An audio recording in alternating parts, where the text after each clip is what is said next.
Welcome to Big Brave Business. This is the podcast where we answer big questions reshaping entrepreneurship. I'm Sarah K. Heeter, and this is Season 3. Each week, I'm bringing on my friends, mentors, and some of the best thought leaders I know. We dive into bold, values-driven conversations about leadership, equity, ethics, and building businesses that actually make a difference. Ready to do business better? Let's dive in. Welcome back to Big Brave Business. I have a crew of new friends here today. Well, one returning friend, but a crew of new friends for you today. This is going to be so fun. Before we get into today's big question, we're going to be talking about aging in business. And I'm excited to learn and to hear perspectives on this. But before we get into that, let's give you, our dear listener, a little introduction into who you're listening to today.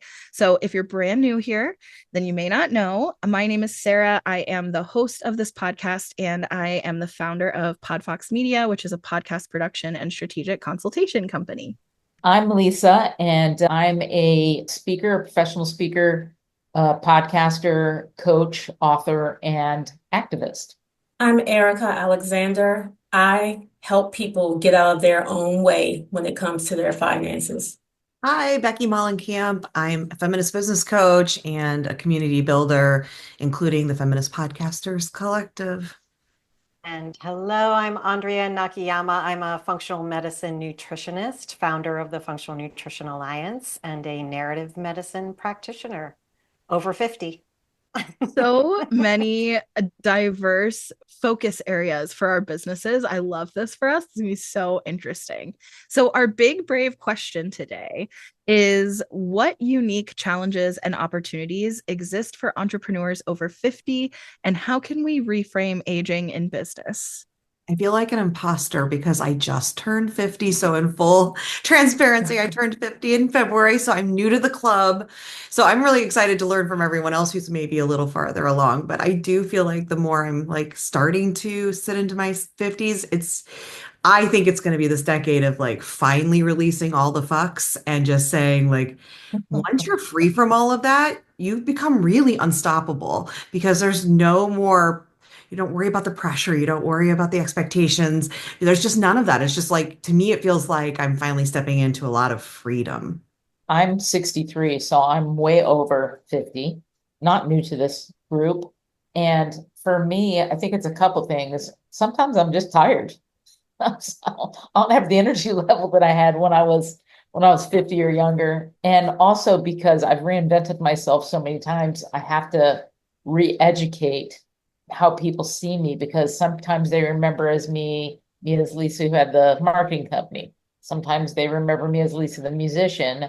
Now I'm the speaker and I'm starting a nonprofit. So now they're like, okay, well, you were the DEI speaker. Now you're starting a nonprofit. So it's like, I think it's good and bad, but I have to almost reintroduce myself. Yeah, I concur with what Lisa said. I am not a serial entrepreneur. I think that what age provided me, I'm not even going to say wisdom because I was actually kind of a wise young person, but age kind of provided me the resolve and the focus to kind of just get rid of everything that wasn't serving me, everything that made me uncomfortable. When you get that little feeling like, I don't know why I don't like this person. Maybe I should give them another chance. No, don't. I don't know why I don't like you, but I don't. So let me just focus on this thing. And I've been very intentional and very diligent on saying, these are the things that I'm good at, and I'm sticking with these things. All this other stuff I can do, but so can a lot of other people. So I'll let them do that. But this thing right here, this is my sweet spot, and I'm going to own this. I love these perspectives, and I'll piggyback on releasing some of what doesn't matter to us. I'll be 59 this year. I think that I've been doing a deep dive into longevity research as somebody in the health space. And what led me there is recognizing that as we age, we may gain more relevance to ourselves, but we actually shift in our relevance elsewhere. And I will say that the thing that brought that to light for me was my parenting. So what brought me into functional medicine nutritionist was the death of my late husband over almost 24 years ago. So I was a single mother. I became a single mother when our son was just 19 months old. He's 24 now. He happens to be visiting from New York. But it was that relationship that made me think, wait a minute, whoa, I'm not relevant in this way and this definition I've had of myself as a parent. And where else do I need to think about my relevance in the external world and reframe my internal relevance in relation to what I'm doing and how I show up? So yes, to releasing all the things that don't matter and what might be released in our wake, where we're kind of showing up, that we actually are like, whoa, okay, that isn't true anymore, and challenges my identity. I'm fascinated as me being in my upper 30s. So in the under 50 club, part of the reason I wanted to have this discussion is I do tend to have a lot of friends who are Gen X. So I feel like I'm more involved on the periphery of conversations about aging a lot. And it's interesting to me that the imposter syndrome part of it, the imposter syndrome part of it interests me because I didn't actually hear any of you express this really yet, but I'd like to hear what you think. Whereas from my perspective, there's a part of me that's always wanted to be older than I am. Like when I turned 30, I was so excited. I remember at my 30th birthday, I was telling my friends at a surprise party, I was like, I feel like I was always meant to be in my 30s and it's finally here. Like I never resonated with being a 20 something. I was like, oh yes, the 30s are going to be so much better. My partner is 45 and when he turned 45, he kind of had a like, oh, turning 45 moment.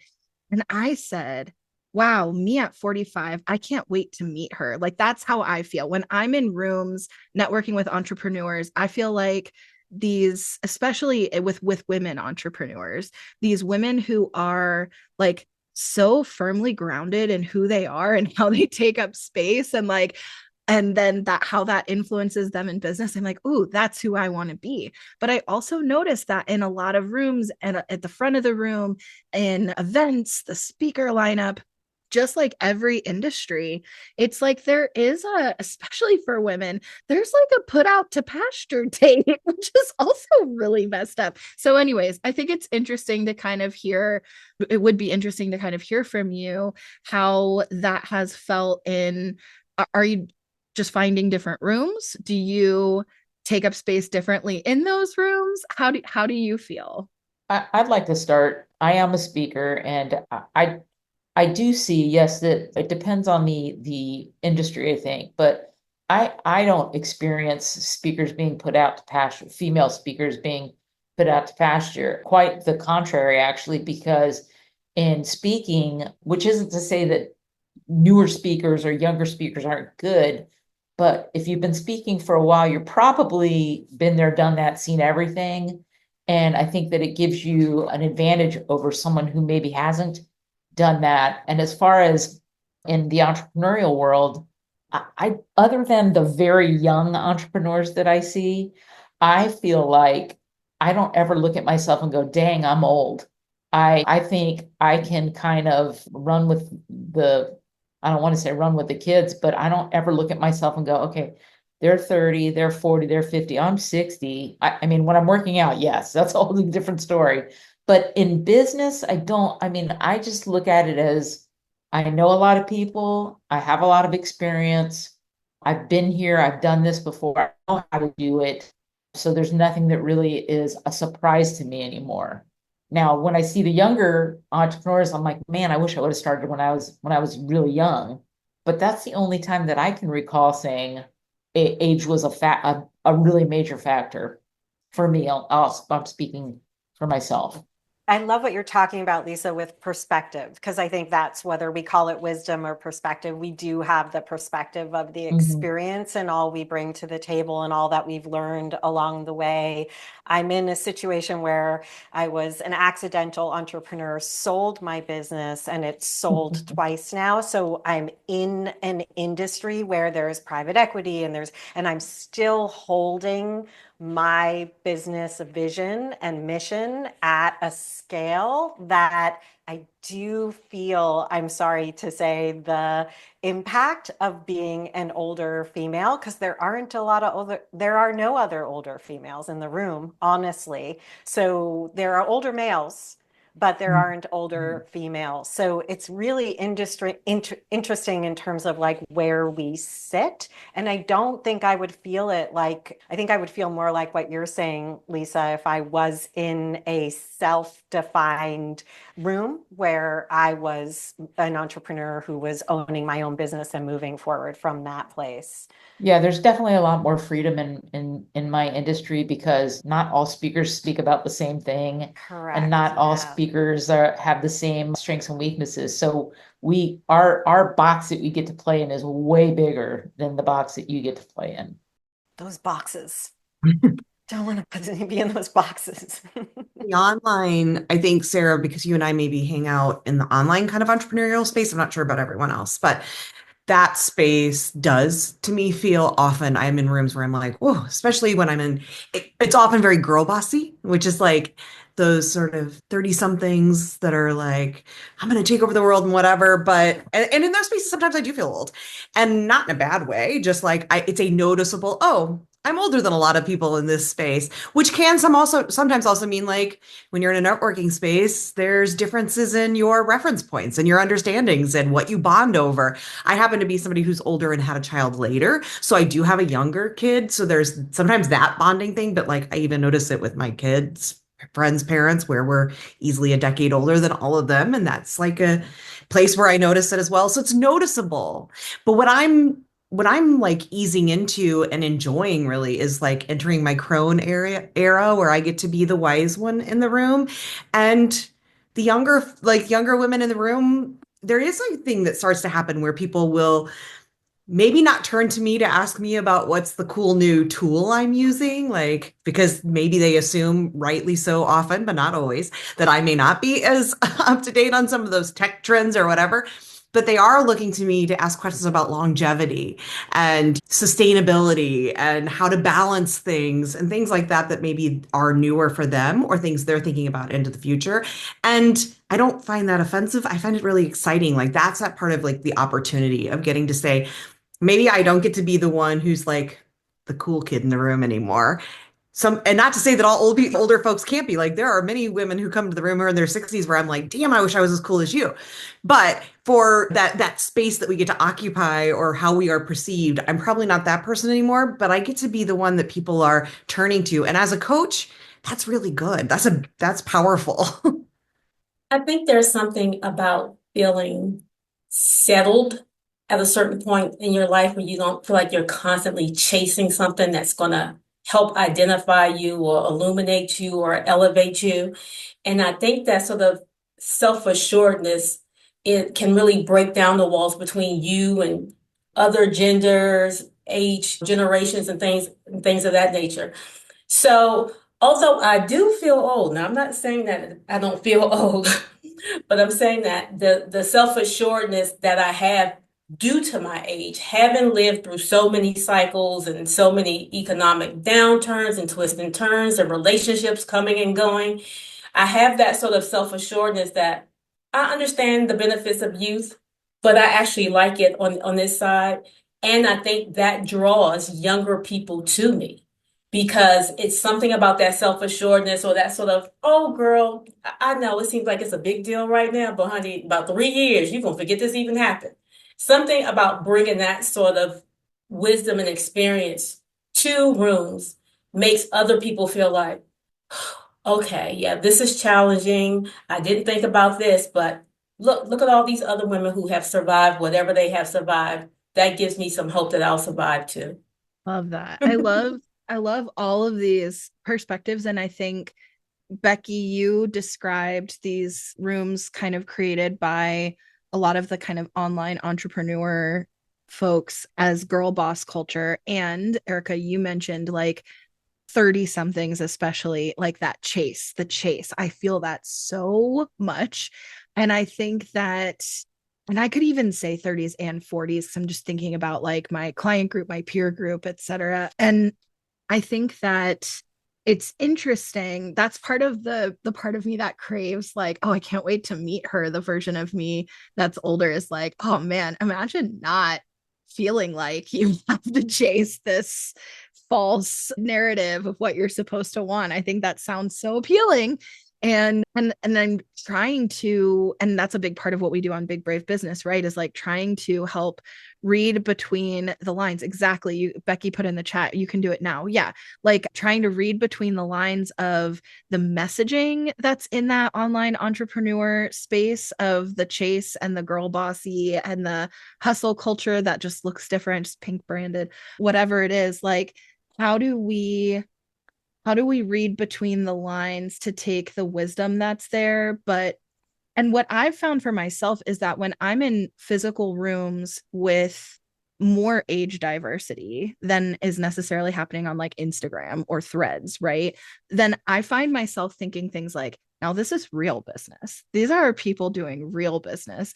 And that's so funny to think because there are people in the online entrepreneurship space making a lot of money. So can't exactly call that like fake business, but I think it's just such a good reminder of so much business happens not on social media. And if you spend time in the online entrepreneurship space, social media is the only thing people there seem to really talk about. Like that's the only kind of marketing, it's the only like kind of client outreach and nurturing and networking, and that's just wild because it's like business has existed for a lot longer than social media. But anyways, I think that the tech piece though is interesting. And I'm kind of like thinking to myself, when I have that experience of thinking like, oh, this is where real business happens. And I also was thinking, Lisa, when you said earlier about speaking and that like there's a lot of room for more experienced speakers, less, not that a less experienced person can't be a good speaker, but with lived and work experience, like man, you could have a lot more to offer and you're going to be a better speaker. That's just like probably true. So anyway, what's interesting is I have that perception myself of like, oh, this is where there's real business. But if I was going to look to hire someone because of my generation, I would go online to find them, and I would probably find someone who's comfortable and confident online. So I'm curious, like with the changes in technology, which happen way more rapidly, even for 30 something to keep up with, how do you feel about all of that? I'm a technology nerd, so I always feel like, there are some things that I don't get, but I love all the social media apps and I love all tech. I mean, if there's a new technology out, I'm gonna get it and I'm gonna try it out. I'm gonna play around with it and then I'm gonna get bored with it and then I'm gonna move on to the next thing. But for me, I love that stuff. I love seeing like the thing that I hear people talking about so much right now is AI. And a lot of my friends are like, AI, what is that? Like they don't even know what it is. And I can't remember a day that I haven't used AI for something in my business, if not plenty of things in my business. So I feel like for me, it's not an age thing. It's a curiosity thing. I'm curious about the tools. I'm a one woman show, so I do it all. So if I have time, I know people who can help me, who can walk me through the main steps, but I'll go on to Udemy or I'll go on to SkillPath or one of those places and do a class. Or I mean, we have YouTube. You can figure out anything on YouTube pretty much. So technology doesn't really scare me. I think that technology in my family, it's always been like when you got older, you didn't understand the technology. That is not how it is for me. I love the technology and the new stuff, and how can I embrace it even more? I actually built my entire career in tech. So I graduated with a bachelor's in computer science, and I have worked in telecom and aerospace and defense, and none of that stuff really excites me. So I'm like the polar opposite of Lisa. I am not an early adopter. My computer is really, if my computer dies during the middle of the Zoom, I will not even be surprised because I just wait until they say, "Oh, we're not supporting that anymore." And I'm like, now I gotta go and buy a new computer. And I think a lot of that has to do with the fact that my mother is a telephone company retiree, and we used to get like every time there was a new feature, we have a new feature, and she'd have all these things on the phone, and I would be like, the phone should ring, we should answer it. That's it. Let's just get back to the basics. And what I find is that too often, a lot of us get hooked on the tools.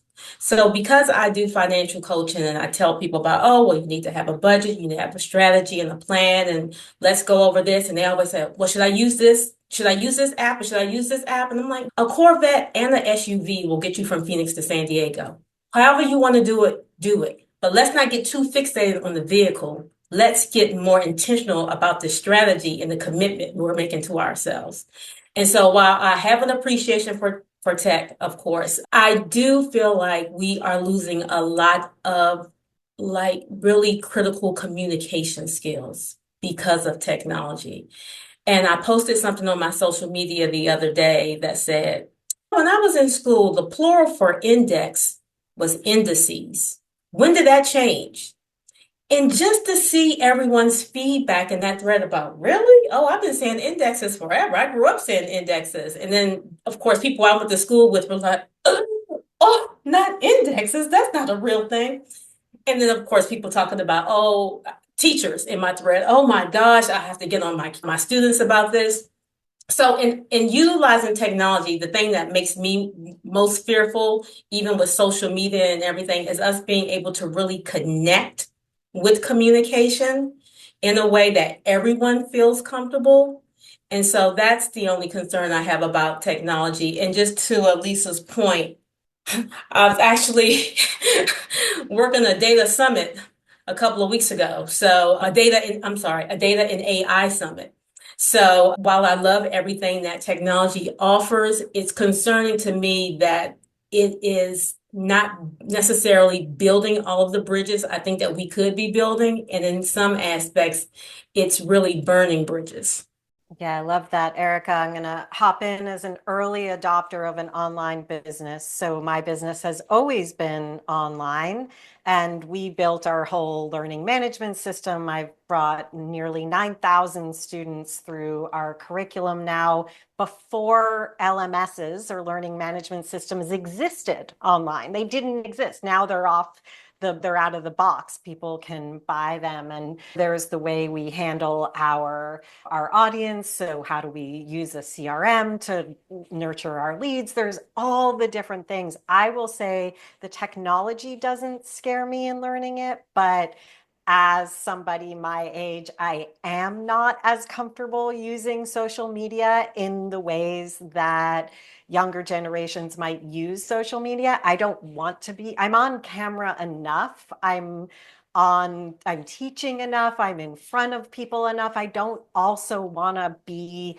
beholden to constantly being on TikTok and on Instagram and doing videos. So for me, the challenge is in like, wait, what do I have to do? I don't want to do this thing that's all about my face all the time. I want to write. I want to be teaching. I want to be doing what matters to me. So it's less learning the technology than the way the technology is used. And I love, Erica, how you said like the two different cars can both get us to the same place. So what are the skills versus what are the tactics, and what's the thinking that gets us there? So again, for me, it's not the technology. It's sometimes the expectations around the technology that I'm like, I'm tired now. I don't want to be on video anymore. So I don't know if anybody else feels that there's a lot demanding our faces. I was just working with a client this week, in fact, who's perimenopausal like myself, and entering this sort of exiting out of the phase of life where women are still deemed by society to be worthy of looking at, right? Like the male gaze and all of that. Some people opt out of that. Some people aren't even ever allowed into that because of different marginalizations. So all of that, but I want to honor all of that. And though, for a lot of women, they've lived their whole lives getting a lot of value, feeling like they're getting a lot of value on how they're perceived and whether they measure up to the standard society sets for how women must look and be beautiful.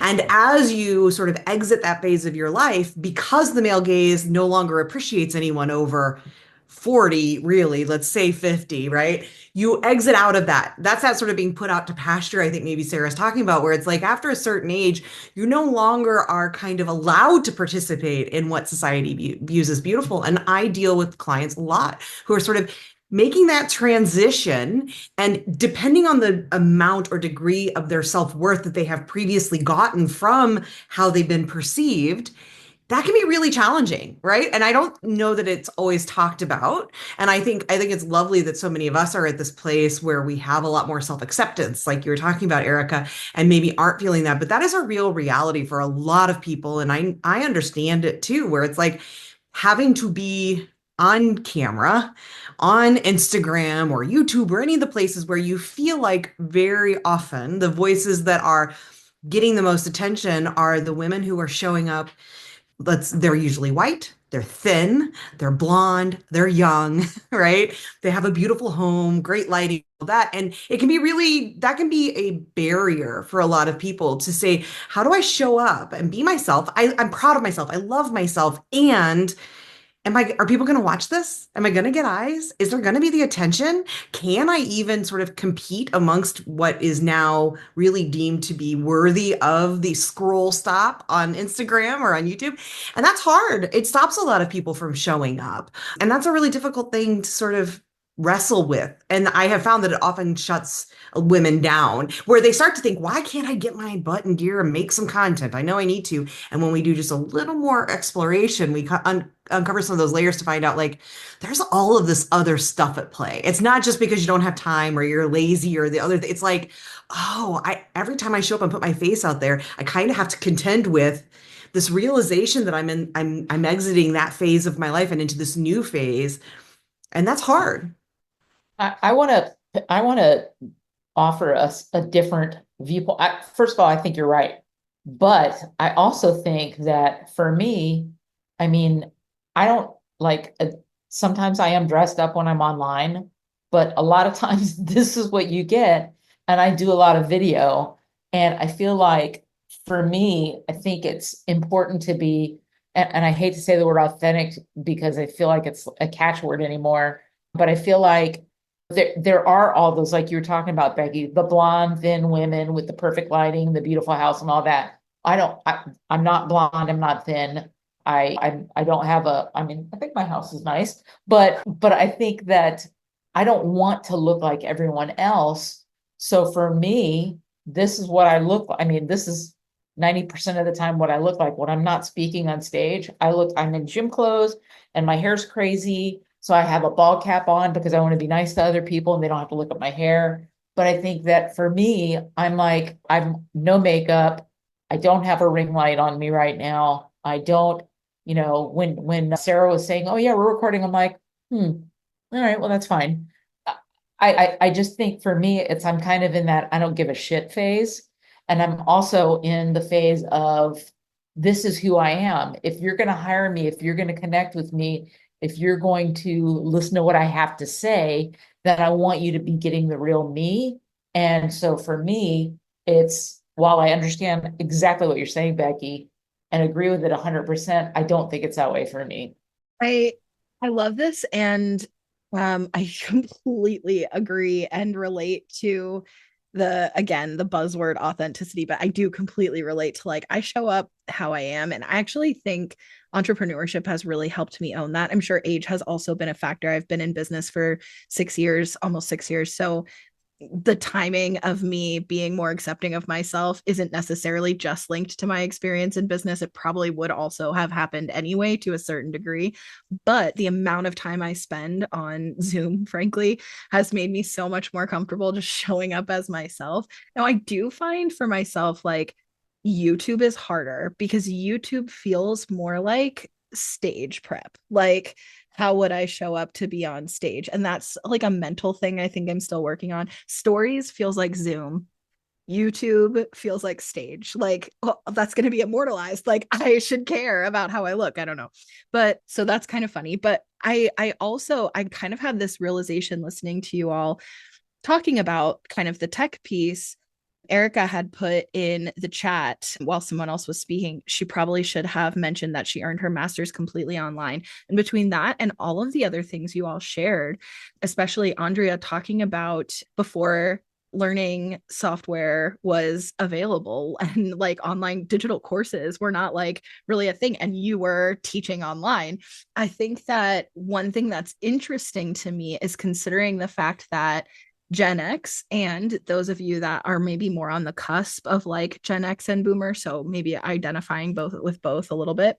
I mean, that is the generation that like spearheaded all of the technology that millennials and Gen Z are like running with now. So I think that that's kind of interesting. It's like, are we intimidated by the tech? No, we created it. Lisa, you said it's not like my parents who didn't know, like couldn't keep up with the technology. No, we no, we know tech. I think kind of the stereotype I always think of when talking about the generations is like Gen X, this lost generation, they were like latchkey kids. And then they all got jobs in IT closets, right? Because no one else knew how to run the tech. So this whole lost generation of like, they were latchkey kids at home and then they're just in a server closet somewhere, like being left to their own devices. So I think that is interesting to kind of hear sort of the technology perspective of like, yeah, no, you probably know tech better than like how tech actually works.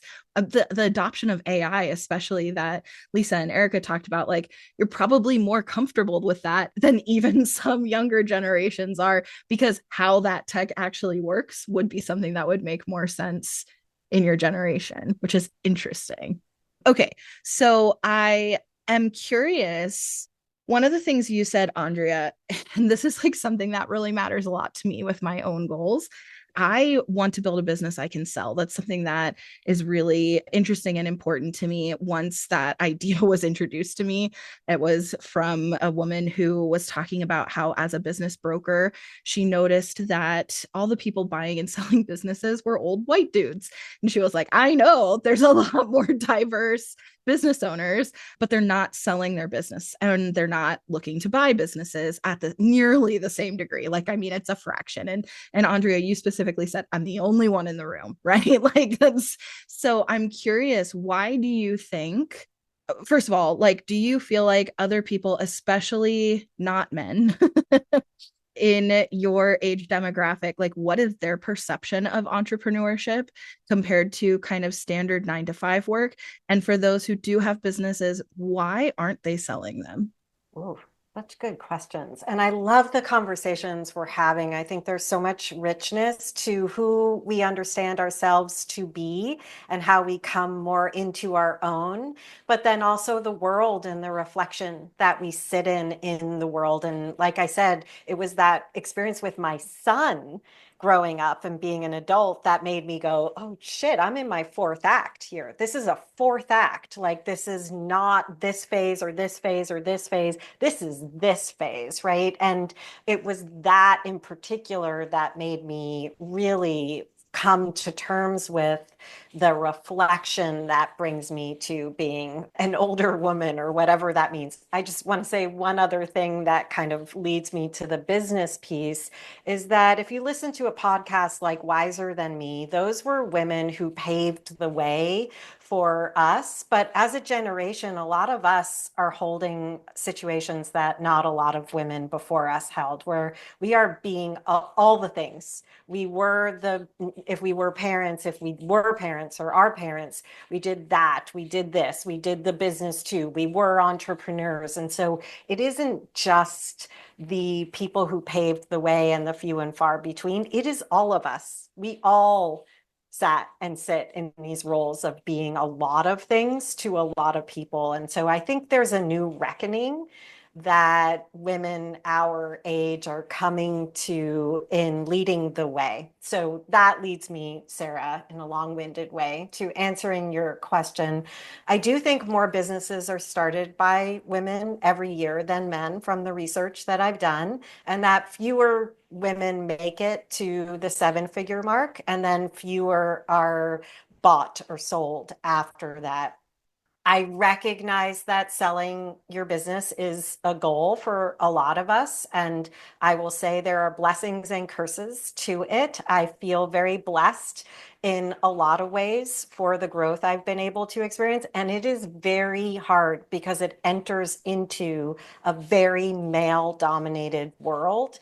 And I didn't have control over that. It sold and then it sold and then it sold. And like that is me having to retain my, as somebody who's still in the business, because the business is very founder dependent, even though I do have a team, that I have to hold that strong femininity within a very strong, very masculine world. So I think the goal, if I'm to whisper to any of my the women out there, is sell and get out. Like if you can sell and get out, sell and get out. Like that's the goal. So don't build a founder dependent business. Because you will watch it have to change away from the heart of what you ultimately wanted that to be. And I'm unwilling to watch that change. So it takes a lot of muscle. And that's hard truth, I think, to sit with, but that's the reality I've been in. I'm very grateful because the scale and the reach are awesome. And it's taken harder work and more muscle and more battle because I'm staunchly in an environment that is pretty darn masculine. And what I do is very feminine. I love what you said, Andrea, and I think that you're so right about I feel like you would think women would nurture their businesses more, but I do think like guys are like I forget which one of you said, I think Becky, you said that a guy could sell a turd in the chat. You guys can't see that. My experience is that so my wife and I owned a construction company for 10 years. She had to deal with she was the contractor. She had to deal with the whole women can't tell guys what to do thing, and it's a male dominated field. And I'll tell you what, man, she kicked some ass, and these guys respected her and listened to her, and everyone did really well when she had the business, and we did sell it. And funny enough, we sold it to another couple of women entrepreneurs. So, which was kind of, I mean, it wasn't like we didn't want to sell to women necessarily, but when we could sell it to women, we were like, all right, that's kind of cool. But I think as far as it was really funny because when we were looking to sell the business, guys were like, what, women were running this business? And I think it was they kind of, when they saw the financials, then they were like, oh, okay. But I think the initial impression was certainly this isn't a good business because it's a couple women running it. They very quickly found out that wasn't the case. But I mean, you're talking about, guys are super cutthroat. Women are more like we care. And when we were selling the business, we absolutely wanted to sell it to someone who we thought was going to be a good fit, not just to make the money and get out, but we wanted to make sure that the company would go along and grow, and that the team that we had built would still be supported, and all of the contractors that we worked with would still be supported. And that took a long time, for sure. I think it can happen, but I think it's another friend of mine is a female entrepreneur. She's having a hard time selling her business, and she's in a somewhat related field, and her experience was not the same as our experience. So I work with a lot of founders that are sort of at 7- and 8-figure revenues and are the prime kind of candidates to eventually sell their businesses. And a lot of my work as a coach with them is sort of quote unquote mindset work. And a lot of women who have been socialized to show up in the way women are socialized to show up often. And Lisa, I love you because you it feels like you're such an exception in a lot of ways, or maybe you've just overcome some of that socialization. But for a lot of women, we are socialized in a way that teaches us to avoid confrontation, to be polite, to play small, to make ourselves both physically, but also just in all ways small. And for so many of the women I work with, it one never even crossed their minds that they could sell their business, right? They were never really told that that was a thing that they can do. And when they learn that they can, they don't believe it's possible for them, or that they're not sure that anyone would want it. All of this doubt and stuff. And I'm sure many people have seen the really famous thing that came out like a decade ago from Harvard Business Review, that women apply for jobs only when they meet 100% of the qualifications, where men will apply when they meet 60. And it is about our socialization and the confidence that we're given about how we're allowed to show up. And that's why I always say, carry yourself with the confidence of a mediocre white man is my favorite phrase for women to learn and really to internalize, because men are not socialized to play small. They're not socialized to lack confidence. In fact, they are socialized actually sort of to their detriment in the other way, where they're socialized to have an overinflated amount of confidence, right? Confidence that's not actually backed by merit, whereas women have this confidence that's lacking, and their merit and their skill actually outweighs the confidence they have. And I just think it's really important for women, especially as we're thinking about aging and exiting out of business, to develop that self-assurance, that confidence, or work with someone who can help you get there, to realize that you are capable of so much more than you think. You're sitting often on a gold mine that you're devaluing, all because, and it's not your fault. We are all swimming in these waters that have made us feel that way. And yeah, I just think very often the reason that it's women aren't, part of it is, and to be very real, the funding isn't there. The belief isn't there. There's all these other things. But women themselves are also a part of that, because of the socialization that we receive, that we're often dismissing ourselves before we even get into the room. Yeah, Erika just popped in the chat, and we have fewer role models, mentors, and that's something that you already forget. Somebody said earlier to not having the examples set from women who came before us in this way. And so a lot of people who are, especially women, who are over 50 in entrepreneurship, that are in these founder roles, they are trailblazing because they're setting the example, and they are the role model or the mentor for other people.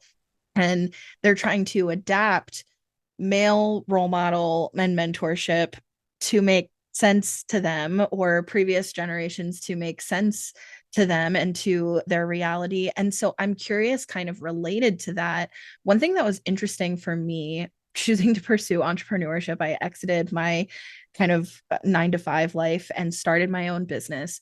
And there was definitely mixed reactions from my friends. My partner was extremely supportive. He would think that I could take over the world if I set my mind to it. So, like, that's the kind of partner that is ideal to have when you're starting a business. But so I'm very privileged in that way. My parents definitely had and still have their own confusion and stress and concern about it. But I'm curious, like, for you, especially not having the same kind of examples set for people going before you, how did the people in your corner respond, or how do they still respond to this kind of concept of entrepreneurship and like not being part of the corporate rat race from partners, friends, your own parents, your peer group? Like, what are people's perceptions in your kind of age group? Well, I want to chime in here because I have a business and I have a corporate job because I believe in risk management. And as a never partnered Black woman, only child with a widowed mother, I'm all about streamlining my risk. I was never going to put myself in a position where I wasn't going to be able to take care of myself or my mother. I don't know, should a tyrant take over the White House? Just saying. So, and growing up in Washington, D.C., and having friends who are federal contractors and federal employees be in predicaments in which they would have never dreamed of. Those were the most secure jobs on the planet. Everybody wanted one of those jobs growing up. Definitely anyone who was coming out of school in the 80s. Now, I came out of school later in the 80s, just for context. But anyway, so I understand the concern of family members and friends and things of that nature because they understand, and I'm sure a lot of us here understand that the way the financial system is designed in this country, it is designed with all of the risk management being now definitely decades ago, like in the 60s and 70s. I mean, you were basically like in a cocoon if you worked for corporate America. You could get a job there, you could stay there, die there, have a pension, have all of your health benefits. And to me, that is my primary concern, healthcare. So what do I do for healthcare? And I'm not even going to go into all of what my lineage has, but a couple of weeks ago, I had a breast MRI to give you any idea of what my family tree looks like with disease. So that was not a risk that I was willing to take. And I have noticed that, and please dispel anything that I say here that isn't true, that when I'm in these circles and I'm talking to a lot of women entrepreneurs, most of them are partnered. And so now let me tell you, that was always my plan, especially when I was an aerospace contractor. I was like, oh, all I gotta do is get married. And I can do this for the rest of my days because healthcare, who cares about that?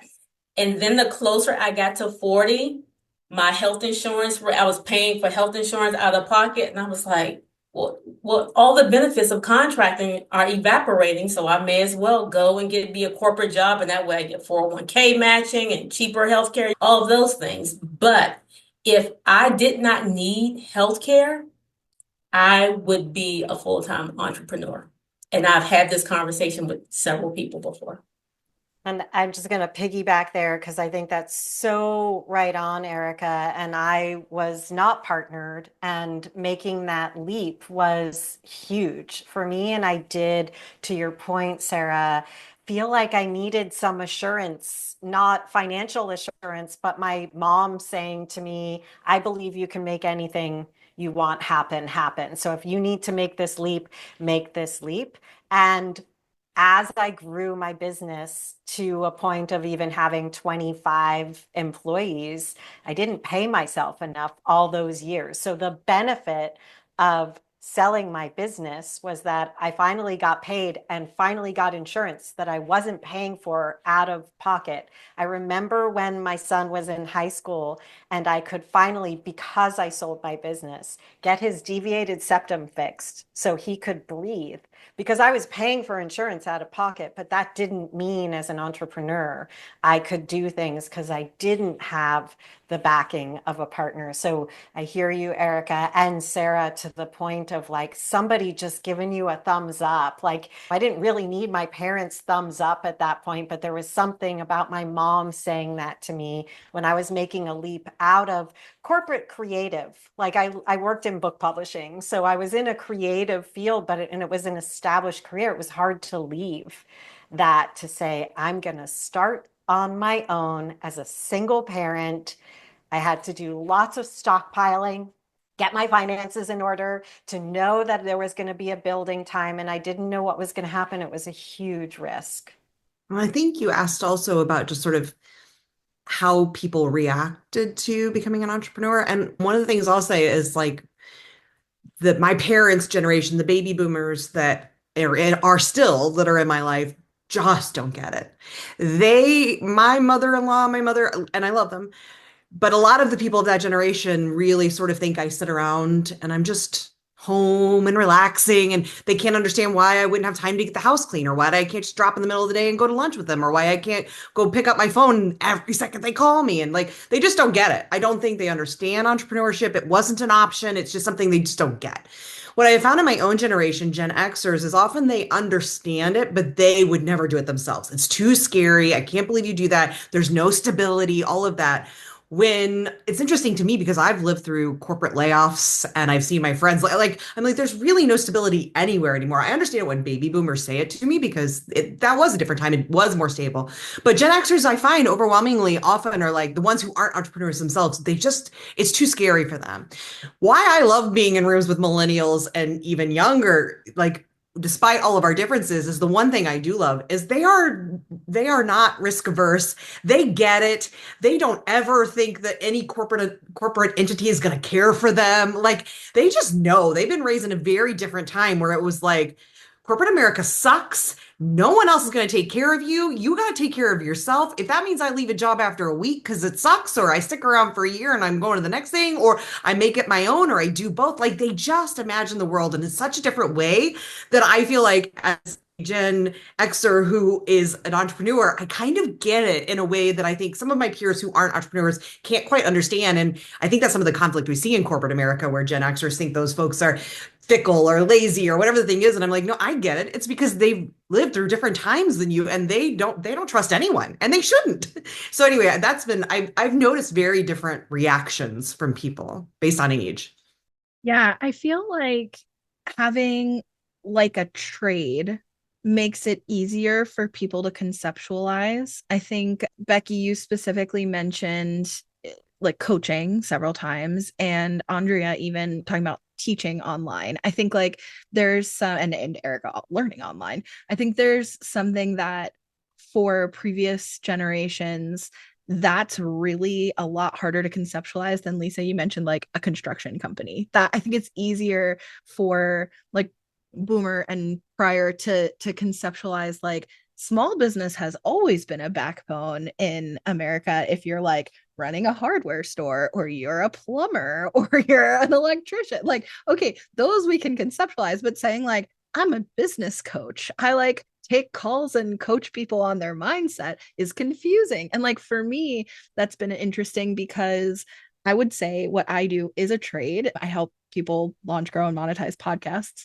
specifically for their business. But podcasting is so confusing. Like my grandmother's in her 90s, and she's still like, she tries to tell people about what I do, and she doesn't even really understand what a podcast is. So to be able to help people understand that I then help manage those podcasts is like even more confusing to her. And it's interesting because like my mom has been very supportive, but she definitely is, and she's probably in more of a similar, she's in her 60s, so more similar peer group to some of you.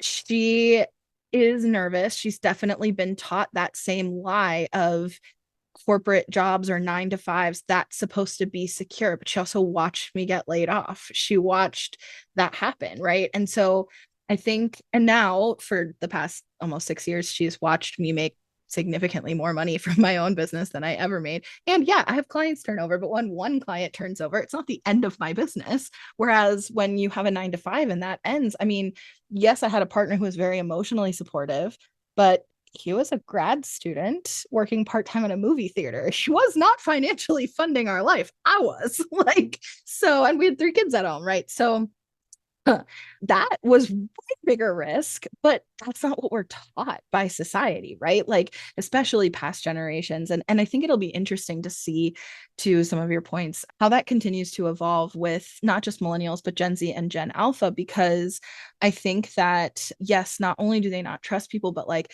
gig economy is growing. And with the evolution of AI and tech, like job industries are changing. I mean, what jobs are available looks different, and so the like kind of concept of work will look different. Becky put in the chat, I love that my kiddo sees his mom as a business owner.